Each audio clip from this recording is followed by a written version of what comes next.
ഓം ശ്രീ ഗുരുഭ്യോ നമ. ഓം ശ്രീ മഹാഗണപതേ നമ.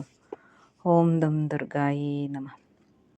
ശ്രീമദ്ദേവി മഹാഭാഗവതം 3-ാം സ്കന്ധം 26-ാം അധ്യായം നവരാത്രി പൂജാവിധി.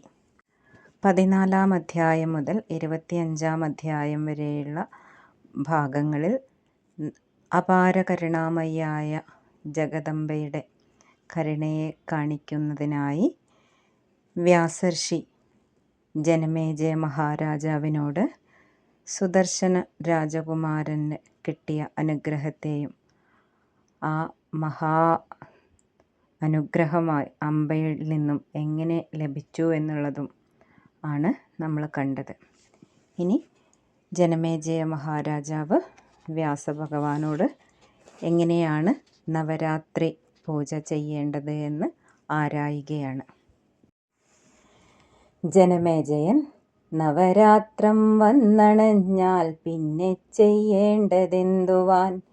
വിശേഷിച്ചും ശരത് പൂജാവിധി ചൊൽക മുനീശ്വര. അതിൻ ഫലങ്ങളും പൂജാ സമ്പ്രദായങ്ങളും ഭവാൻ ദയവായി വിസ്തരിച്ചെന്നോടോദണം ദ്വിജസത്തമാ. വ്യാസൻ: നവരാത്രവ്രതം പുണ്യം കേൾക്ക ചൊല്ലാം സവിസ്തരം. ശരത്കാലവും അമ്മട്ടിൽ വസന്തവുമണഞ്ഞിടിൽ വിശേഷിച്ച പൂജ ഭക്ത്യാവിധി പോലെ നടത്തണം. ഈ രണ്ടൃതുക്കളും കാലദംഷ്ട്രാഖ്യങ്ങൾ മഹീപതേ. പ്രാണികൾക്കൊക്കെ ഈ രണ്ടും കടക്കാൻ പണിയാകയാൽ ചെയ്തേ തീരൂ ശുഭേച്ഛുക്കൾ ചണ്ഡികാപൂജ സർവഥാ. ഈ രണ്ടൃതുക്കളും മർത്യർക്കേവർക്കും രോഗകാരണം. മഹാഘോരം സർവനാശകരമെന്നും ധരിക്ക നീ. മേടം തുലാമീ മാസങ്ങൾ വന്നാൽ വിദ്വത്വമുള്ളവർ ഭക്തിപൂർവം നടത്തേണം ചണ്ഡികാപൂജ ഭൂപതേ. അമാവാസി ദിനം വന്നാൽ സംഭാരങ്ങളൊരുക്കണം. ഭവിഷ്യാന്നത്തെ അന്നൊറ്റ നേരം മാത്രം ഭുജിക്കണം. നിരപ്പും വൃത്തിയും ചേർന്നുള്ളിടത്തിൽ തീർക്കമണ്ഡപം. 16 മുഴത്തിങ്കൽ കൊടിത്തൂണുകളൊത്തുടൻ. വെള്ളമണ്ണും ചാണകവും മെഴുകി ശുദ്ധമാക്കണം.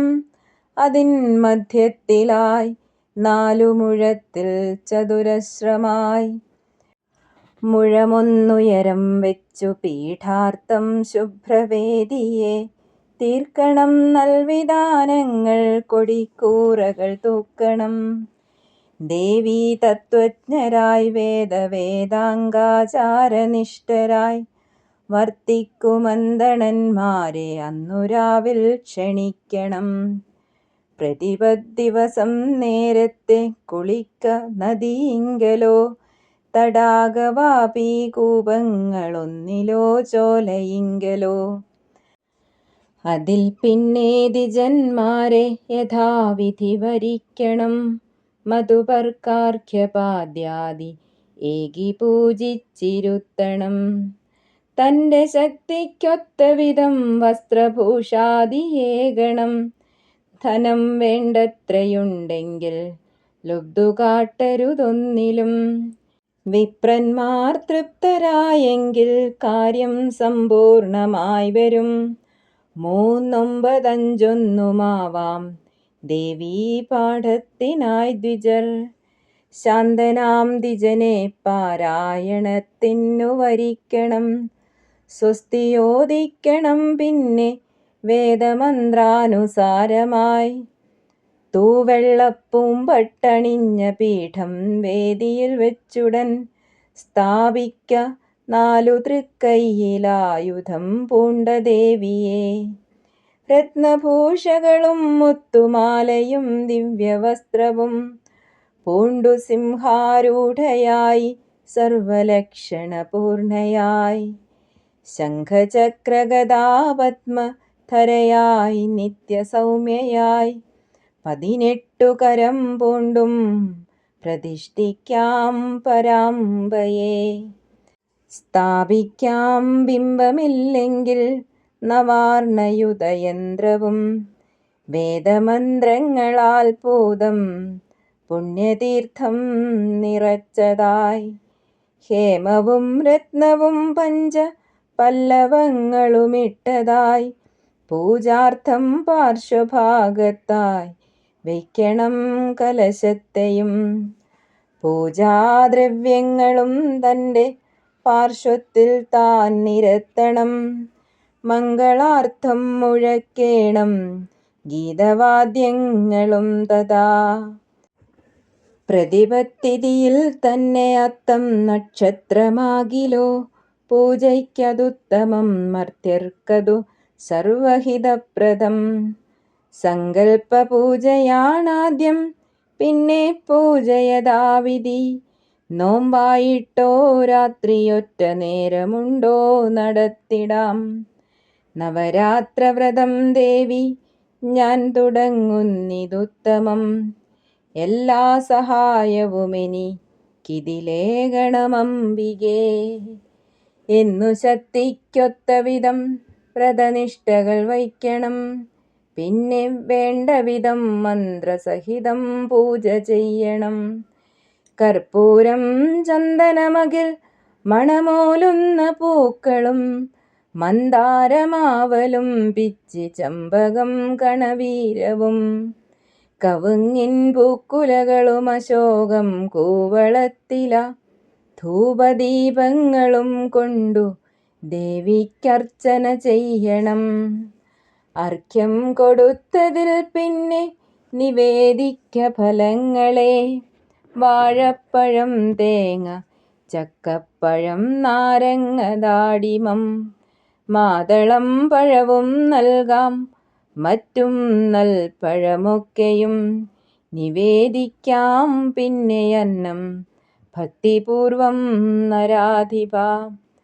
സ്വയം മാംസം ഭുജിപ്പോർക്കും ജന്തുഹിംസ നടത്തിയും പന്നിപോത്താടിവകളാൽ ബലിദാനം നടത്തിടാം.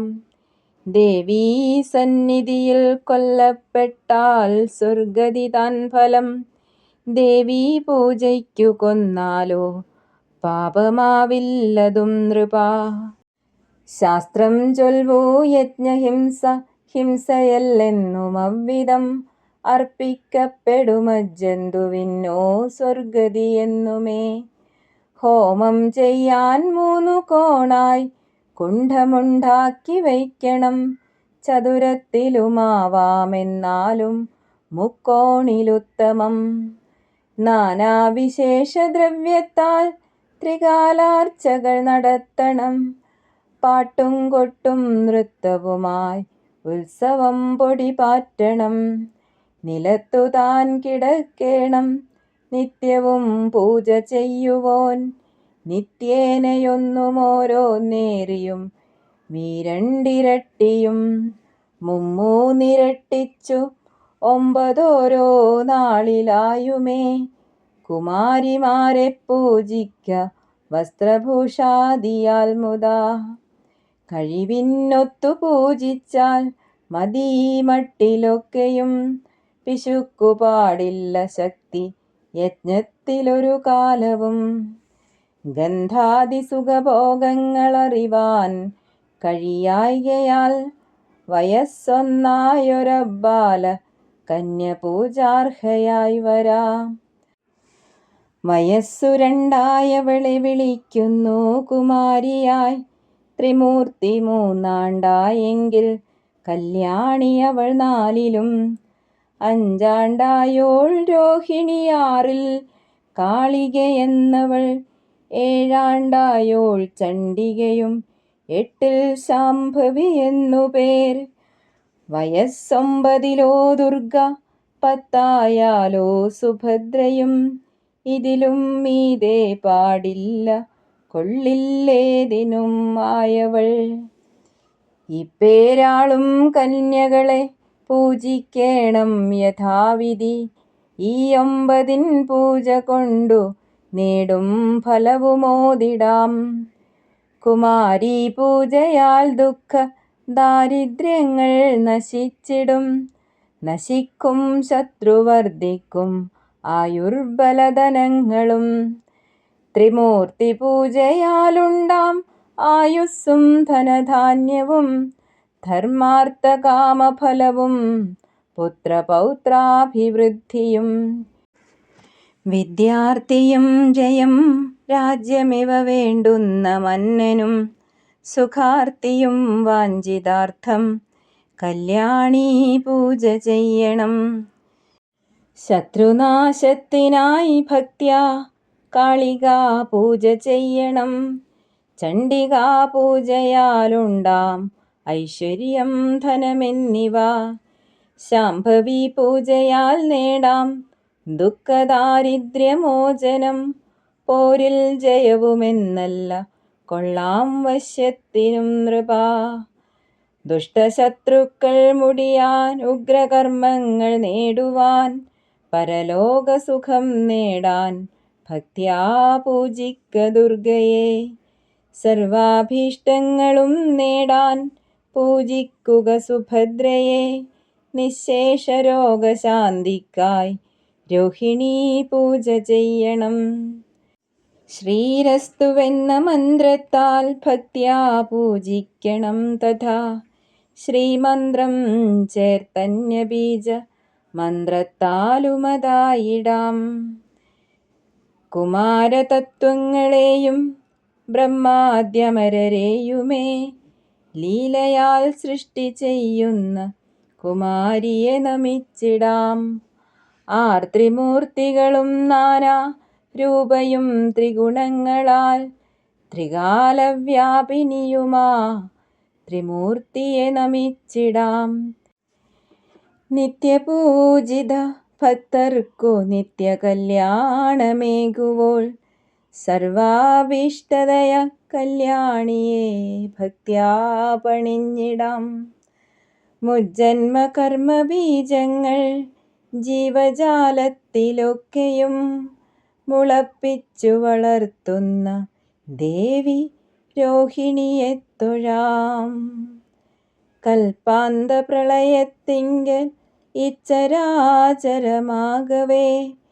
കാലനം ചെയ്തിടും കാളീ ദേവിയെ കൂപ്പിടുന്നു ഞാൻ. ചണ്ഡപാപങ്ങൾ പോക്കുന്നോൾ ചണ്ഡമുണ്ഡ വിനാശിനി. ചണ്ഡരൂപിണിയാം ചണ്ഡികാഖ്യയെ കൂപ്പിടുന്നു ഞാൻ. യത്സ്വരൂപങ്ങൾ വേദങ്ങളഹേതുത്പന്ന എന്നതായി ആരെ വാഴ്ത്തുന്നത സൗഖ്യദാത്രി ശാംഭവിയെ തൊഴാം. സദാ ഭക്തനെ രക്ഷിക്കും ദുർഗ ദുർഗാർത്തിനാശിനി. വിണ്ണോർക്കു ദുർജയയാം അദുർഗയെ കൂപ്പിടുന്നു ഞാൻ. ഭക്തപൂജിത ഭക്തർക്കു സുഭദ്രങ്ങളണയ്ക്കുവോൾ. അഭദ്രം പോക്കുമദ്ദേവി സുഭദ്രയെ നമിച്ചിടാം. മന്ത്രങ്ങളിവയാൽ കന്യമാരെ പൂജിക്കണം ബുധർ. ശ്രേഷ്ഠങ്ങളാം വസ്ത്രഭൂഷാമാലാഗന്ധങ്ങളാൽ സദാ. 26-ാം അധ്യായം സമാപ്തം. ഓം ശ്രീ ജഗദംബായേ നമഃ. ഓം ശ്രീ മാത്രേ നമഃ.